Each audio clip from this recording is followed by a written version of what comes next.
अगर कोई शंभू बॉर्डर के ऊपर बैठा हुआ व्यक्ति ये कहता है कि हमें किसान आंदोलन से कुछ नहीं लेना, अगर आप भिवानी की साइड में जाओगे, राजस्थान में जाओगे, बाजरे की खेती को तो खेती ही नहीं मानते थे।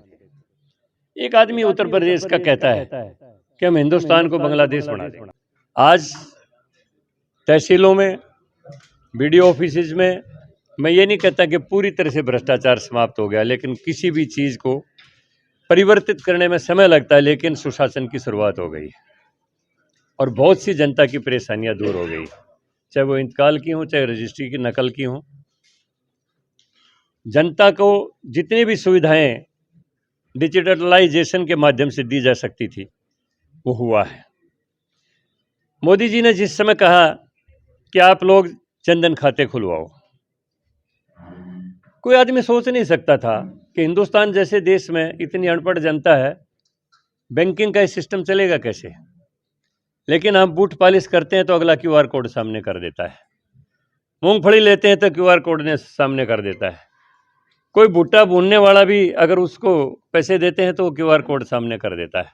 आज कोई बिजली बिल भरने के लिए लाइन में नहीं लगता है, कोई पानी का बिल भरने के लिए लाइन में नहीं लगता है। ये बहुत बड़ा सुशासन का एक उदाहरण मैं आपके सामने दे सकता हूँ।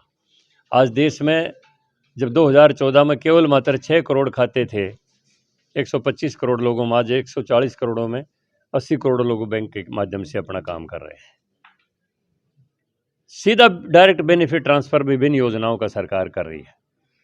तो ये सुशासन के कुछ थोड़े से उदाहरण मैंने दिए हैं, वो काफ़ी लंबा विषय हो सकता है। आज हम सर सुशासन दिवस तो मना रहे हैं, लेकिन एक तरफ किसान कह रहे हैं कि हमारी बात को सुना नहीं जा रहा, डेढ़ आमरण अनशन पे बैठे हैं। तो देखिए, बात ये है, हरियाणा सरकार ने और केंद्र सरकार ने, किसान की सबसे बड़ी मांग थी कि हमारी तमाम फसलों के ऊपर एमएसपी जारी करो।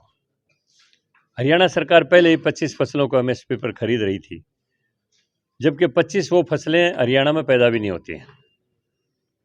केंद्र सरकार ने, हमारे केंद्रीय मंत्री जो शिवराज सिंह चौहान है, कृषि मंत्री, उन्होंने भी घोषणा कर दी कि तमाम की तमाम फसलें पूरे देश में किसान की एमएसपी पर हम खरीदेंगे। और आज का अगर आप भाव देखोगे, चाहे वो सरसों का तिलहन का भाव है, चाहे वो खाद्यान्न में जीरे का भाव है, या गेहूं का भाव है, या बाजरे का भाव है, अगर आप भिवानी की साइड में जाओगे, राजस्थान में जाओगे, बाजरे की खेती को तो खेती ही नहीं मानते थे। वो कहते थे थोड़ा बहुत शाम को दलिया खिचड़ी बना लेंगे, बाकी पूड़ी हो जाएंगी तो पशुओं को चरा देंगे, कोई लाभकारी खेती नहीं मानते थे। आज किसान का बाजरा 2850 रुपये कुंटल हरियाणा के अंदर बिका है। जितनी भी मशीनें हैं कृषि की, उपकरण जितने भी हैं, 80% सब्सिडी उनके ऊपर सरकार दे रही है। सब्सिडी के ऊपर उन्नत बीज दे रही है, सब्सिडी के ऊपर ट्यूबवेलों को बिजली दे रही है। किसान के लाभ के लिए, किसान के कल्याण के लिए जितनी भी योजनाएं किसान की डिमांड थी, उससे ज़्यादा कहीं सरकार उसको दे रही है।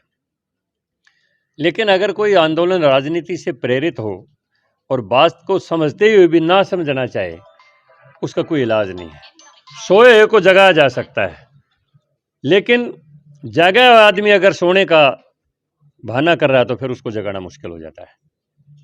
और मुझे कहने में कोई संकोच नहीं, अगर कोई शंभू बॉर्डर के ऊपर बैठा हुआ व्यक्ति ये कहता है कि हमें किसान आंदोलन से कुछ नहीं लेना, राम मंदिर में मूर्ति स्थापना के बाद, प्राण प्रतिष्ठा के बाद मोदी जी की प्रतिष्ठा काफ़ी बढ़ गई, हमने उनकी प्रतिष्ठा को कम करना है, तो उसके पीछे निहित स्वार्थ कौन सा है? किसान की लड़ाई है या फिर मोदी का रुतबा कम करने की लड़ाई है?